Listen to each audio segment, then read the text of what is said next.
The diplomatic hall of the Nexus station hummed with the nervous energy of 1,000 species, each representative carefully maintaining the prescribed distance from the center of the room. There, upon a crystalline dais that refracted light into prismatic warnings, sat Queen Zathara of the Velkari Empire. She was magnificent and terrifying in equal measure.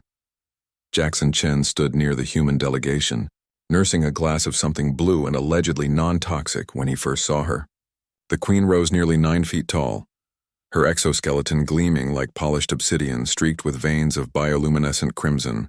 Forearms, each capable of crushing tritanium, rested with deceptive grace along the arms of her throne. Her crowned head swept the room with compound eyes that could perceive 17 different spectrums of light simultaneously. But it was the heat that truly kept suitors at bay. The Velkari were a species, born in the plasma storms of a gas giant's upper atmosphere, transplanted to solid worlds only after millennia of technological adaptation. Queen Zathara's body temperature registered at 340 degrees Celsius, hot enough to boil water at a glance, to warp metal with prolonged contact. The air around her shimmered with thermal distortion, and the specially reinforced platform beneath her throne glowed a dull red.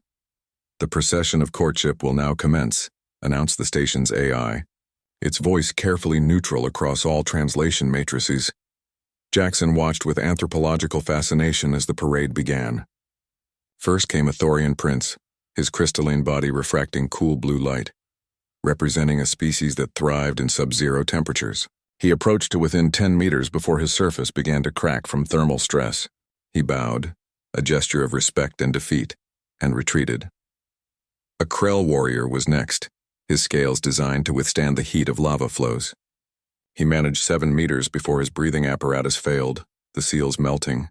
He too withdrew with honor intact but hopes extinguished. One by one they came.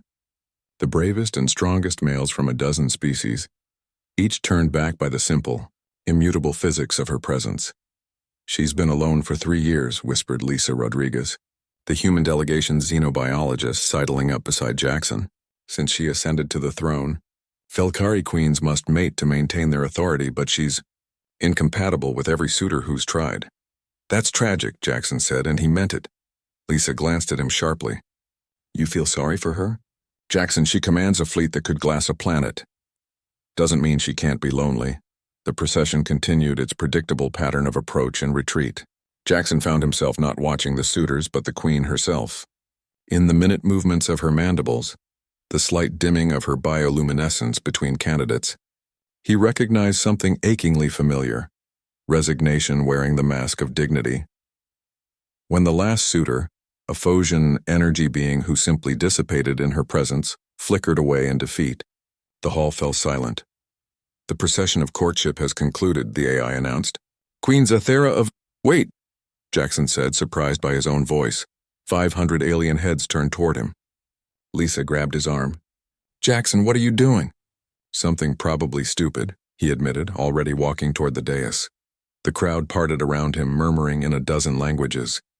Jackson was aware of his species' reputation in the galactic community. Humans were the newcomers who ate poison for pleasure, kept predators as pets, and thought nothing of jumping out of perfectly functional aircraft for entertainment. They were the species that looked at the galaxy's danger signs and read them as suggestions. But this wasn't about humanity's collective insanity. This was about something simpler. He crossed the 15-meter mark where the Krell warrior had faltered. His skin prickled with heat. 10 meters. Sweat beaded on his forehead, evaporating almost instantly. 7 meters. His clothes began to singe. Queen Zathara leaned forward, her forearms tensing. "Human, stop. You will die." Her voice resonated in frequencies that made his bones ache, but her translator rendered the concern clearly enough. "Maybe," Jackson called back, not stopping. "But you looked like you could use some company." 5 meters. The pain was becoming significant now, his exposed skin reddening. 4 meters. His hair began to smoke. 3 meters, why? The queen's voice had softened, confusion replacing command. "Why approach what will destroy you?" Jackson stopped at 2 meters. Close enough to see his reflection in her compound eyes, to feel his lungs burning with each breath. Close enough to be incinerated if she lost control of her thermal regulation for even a moment. And he smiled. "Because," he said, voice rough from the heat.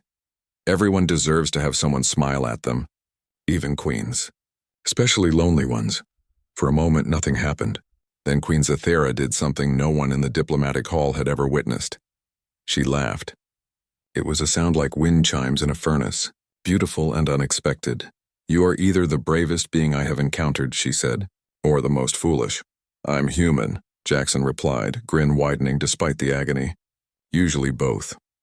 The Queen's bioluminescence shifted, cycling through colors that the translator interpreted as surprise, amusement, and something that might have been hope. "You cannot stay this close. Your biology, I know. I'm not here to court you, Your Majesty. I just wanted you to know that someone saw you. Not the Queen, not the heat, not the power, you." He bowed, a genuine gesture of respect, and turned to leave. Each step away brought blessed relief as the temperature decreased. "Human." Jackson paused, looking back. "What is your name?" "Jackson Chen, Your Majesty." Queen Zathera rose from her throne, all 9 feet of her radiant with light that painted the hall in shades of crimson and gold. "Jackson Chen, you have given me a gift no suitor offered, recognition without conquest. When I solve this thermal incompatibility, and I will, for I am not accustomed to defeat, I will remember the human who smiled." As Jackson rejoined the human delegation, Lisa was shaking her head in disbelief. "You're insane." "Probably," he agreed, accepting a medical scanner from their team's doctor. "But did you see her light up at the end? Totally worth it."